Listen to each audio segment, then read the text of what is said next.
पुडुचेरी में सोमवार को केंद्रीय गृह मंत्री अमित शाह ने मन्नादीपेट विधानसभा क्षेत्र में एक रैली को संबोधित किया।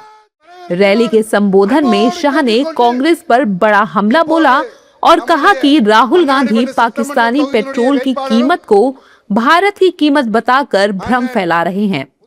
उन्होंने कहा कि पीएम नरेंद्र मोदी के राज में देश में सभी को पेट्रोल डीजल मिल रहा है और दाम भी नहीं बढ़े हैं। कि गल्फ वॉर के कारण, अमेरिका और ईरान के युद्ध के कारण भारत में पेट्रोल के दाम बढ़ गए। भाइयों बहनों, उनकी बात तो सही है। पेट्रोल के दाम बढ़कर 458 रुपीस हो गए हैं और डीजल के दाम बढ़कर 520 रुपीस हो गए हैं।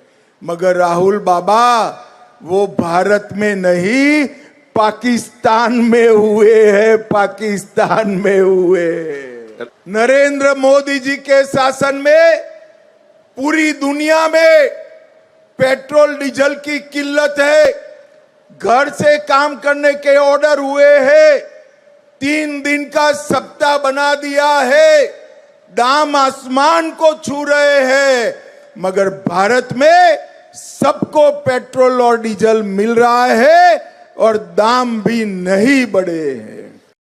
गृह मंत्री अमित शाह ने कहा कि एक तरफ हम एकजुट होकर चुनाव लड़ रहे हैं और दूसरी तरफ ईडी गठबंधन के सहयोगी सरकार बनने से पहले ही आपस में लड़ रहे हैं।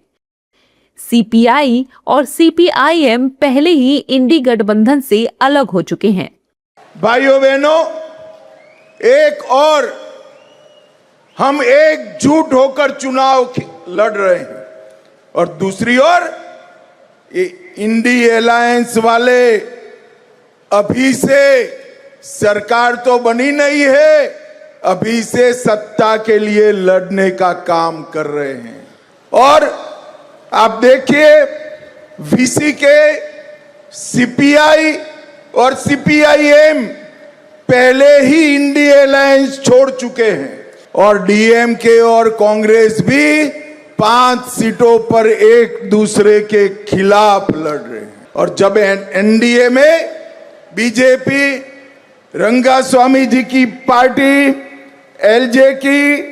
एलजेके और एआईडीएमके सभी एक मुश्त होकर चुनाव लड़ने के लिए मैदान में। साथ ही साथ शाह ने बीजेपी को भारी मतों से जिताने की अपील भी की। 30 सीटों वाली पुडुचेरी की विधानसभा में बीजेपी 10 सीटों पर चुनाव लड़ रही है। पुडुचेरी में बीजेपी का गठबंधन अखिल भारतीय एनआर कांग्रेस के साथ है। पुडुचेरी में एक चरण में चुनाव होगा और यहां आगामी 9 अप्रैल को वोट डाले जाएंगे। भारत माता के वंदे वंदे मातरम।